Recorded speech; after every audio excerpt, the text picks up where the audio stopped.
So let's dive in. We're taking a deep dive today into all the stuff you sent us about juggling passions. Plus, there were some seriously interesting language things you pointed out. Right.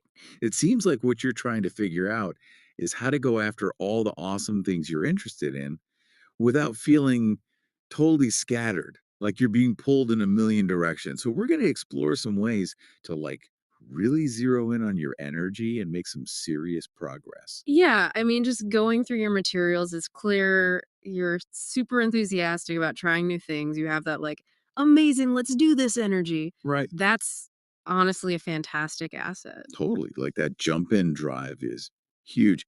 But the main question we want to try and answer today, the one that's probably been on your mind, is how do you get good at more than one thing Yeah. without just ending up being, well, okay at everything? Yeah, that's something a lot of people worry about, that whole idea that if you split your attention, you're gonna weaken your abilities.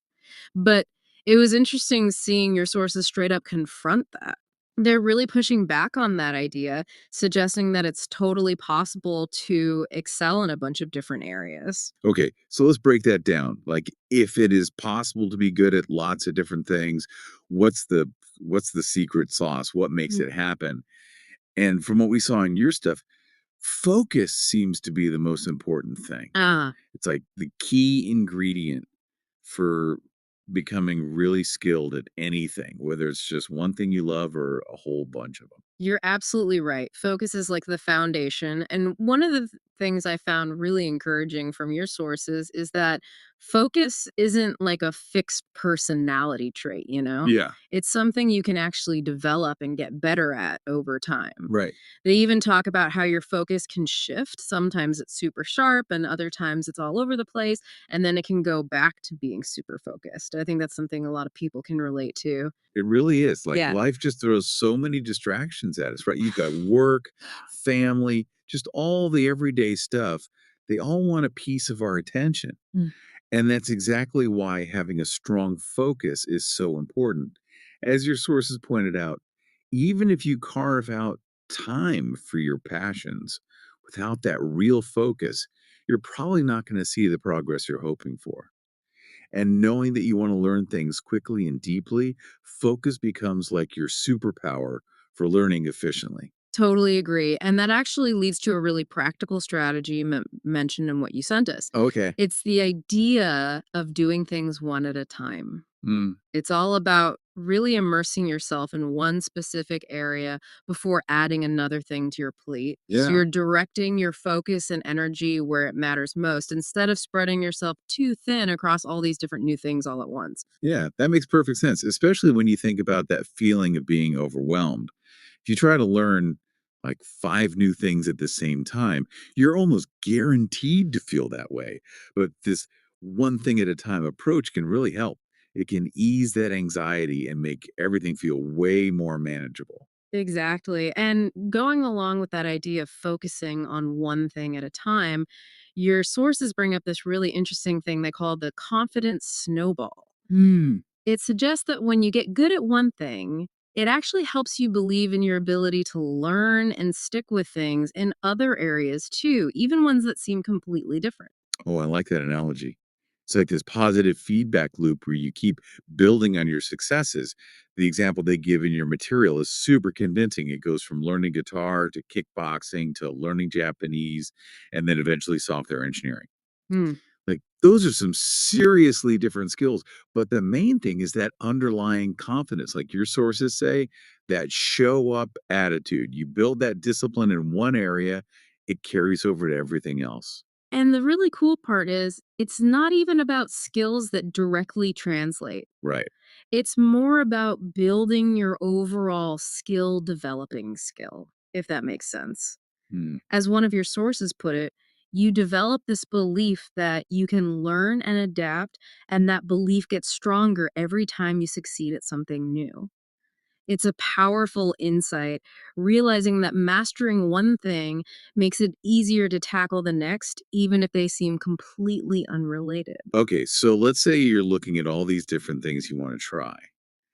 How do you pick where to start? Your sources have some really useful tips for that. Mhm. They suggest asking yourself, what's really on your mind right now? Right. What's that one thing you keep finding yourself drawn back to? Another way to put it is, what's that one skill or area of knowledge that if you could just snap your fingers and be good at it, Right.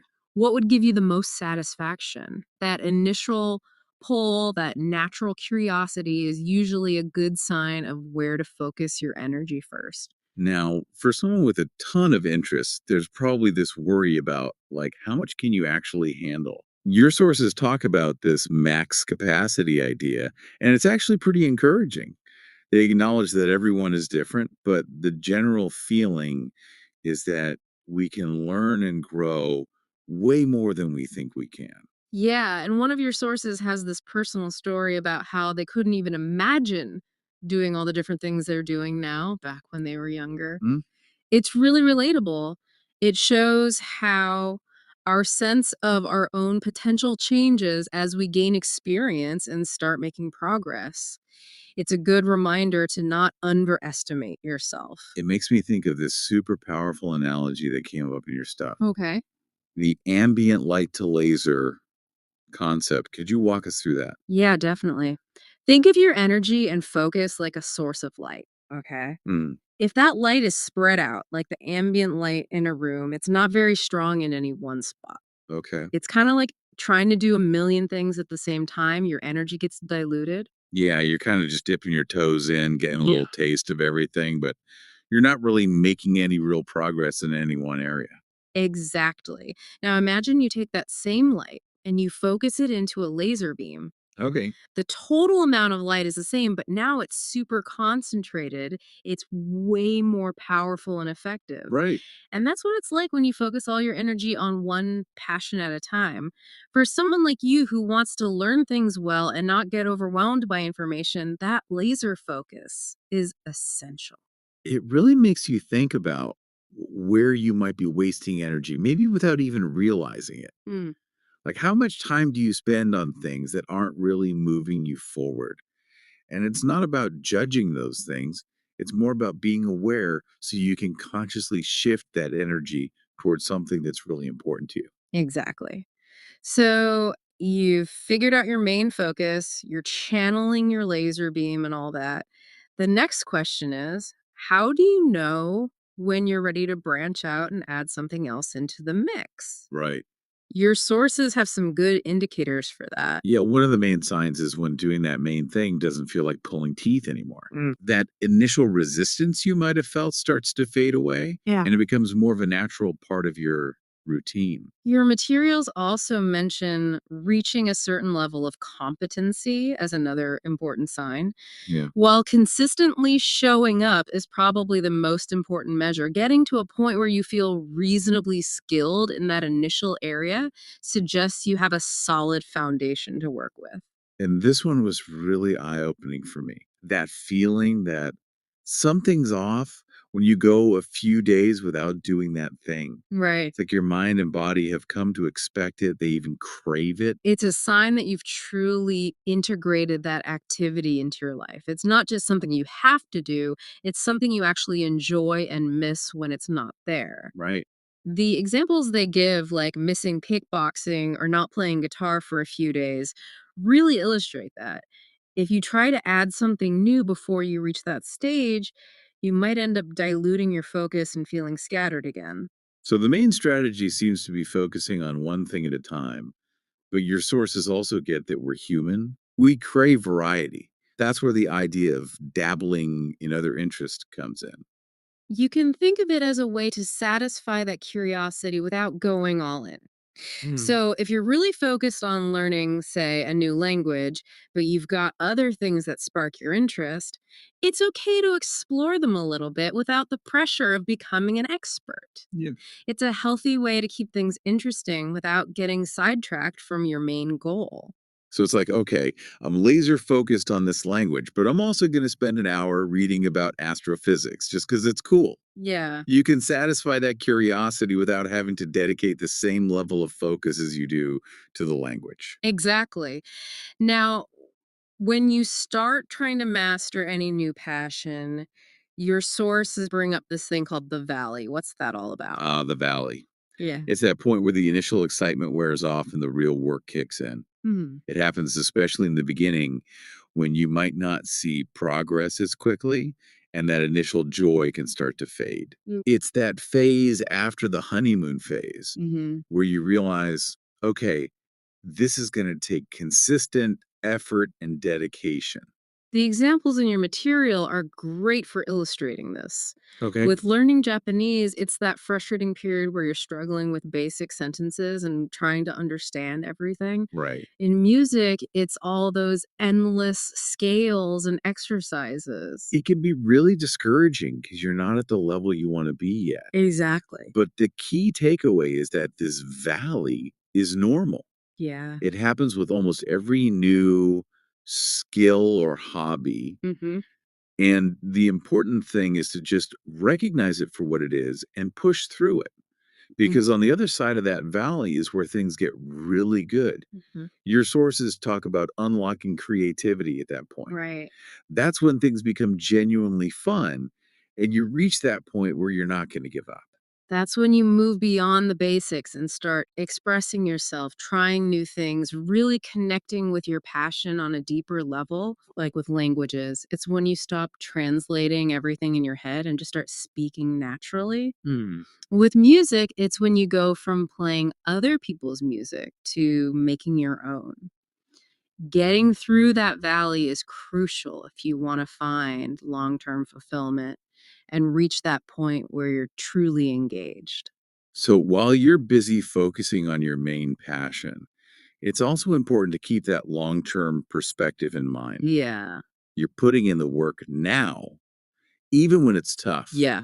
because you know that eventually you'll be able to do all these amazing things. Right.